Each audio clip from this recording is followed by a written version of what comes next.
पश्चिमी यूपी की महत्वपूर्ण कैराना लोकसभा सीट पर कांग्रेस सपा ने गठबंधन करके जातीय समीकरण साधने की कोशिश की है। 17 लाख से अधिक मतों वाली इस सीट पर कांग्रेस सपा दोनों दलों को उम्मीद है कि गठबंधन होने के कारण उन्हें मुस्लिम वोटर्स का तो साथ मिलेगा ही, साथ ही दूसरे वर्गों का भी साथ मिलेगा। इसके जरिए गठबंधन इस सीट पर जीत का ख्वाब देख रहा है। यही कारण है कि प्रत्याशी घोषित होने के बाद जनसंपर्क अभियान भी तेज कर दिया गया।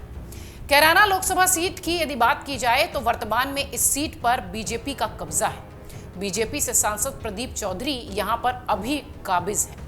लोकसभा से लेकर विधानसभा और अन्य चुनाव में कैराना सीट यूपी की हॉट सीट रही है। कैराना के पलायन के मुद्दे पर खुद केंद्रीय गृह मंत्री यहां पर चुनावी कैंपेन करके गए थे।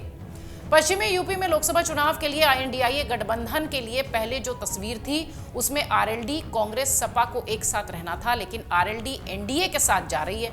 ऐसे में सपा और कांग्रेस ने पश्चिमी यूपी में मुस्लिमों से लेकर जाट, हिंदू, गुज्जर, सैनी, कश्यप, ठाकुर और कई सारे वोटर्स को साधने के लिए चुनावी राह को अपना लिया है। सपा और कांग्रेस को इस गठबंधन से उम्मीद है कि मुस्लिमों के साथ साथ सभी वर्गों के वोट उन्हें मिलेंगे, जिसके जरिए बीजेपी को हराया जा सकता है। हालांकि जीत का सेहरा किसके सर बंधेगा ये तो आने वाला समय बताएगा। बहरहाल अगर देखा जाए तो कैराना लोकसभा सीट पर सपा और कांग्रेस से कई दावेदार संभावित प्रत्याशी थे जो कि पिछले काफी समय से चुनावी तैयारी में लगे थे। उनकी इच्छा पर पानी फिर गया। लगातार लोगों के बीच जाकर चुनावी पिच वो तैयार कर रहे थे, मगर सपा से इकरार हसन के प्रत्याशी घोषित होने के बाद संभावित प्रत्याशियों की उम्मीदों पर पानी फिर गया। माना यह भी जा रहा है कि प्रत्याशी बसपा और अन्य दलों में जाने के लिए प्रयासरत हैं। कांग्रेस सपा के गठबंधन के बाद कैराना लोकसभा सीट पर पार्टी और भी अधिक मजबूत हुई है।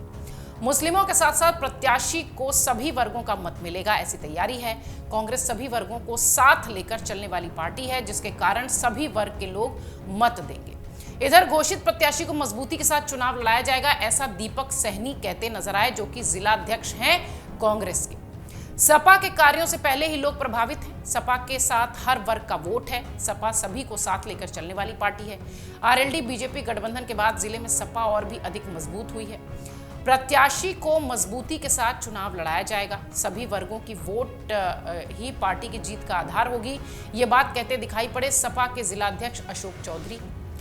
सपा प्रत्याशी इकरा हसन का कहना है कि लोकसभा चुनाव जीतना ही प्राथमिकता है। पार्टी को सभी वर्गों का साथ मिला है। मजबूती के साथ चुनाव लड़ा जाएगा, जिसकी तैयारी में पहले से ही जुटी हुई है पार्टी।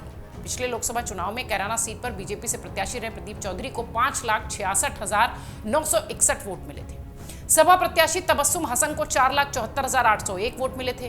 कांग्रेस के प्रत्याशी हार्दिक मलिक को 69,000 वोट मिले थे। मतदाताओं की संख्या लगभग 17 लाख के आसपास आती है।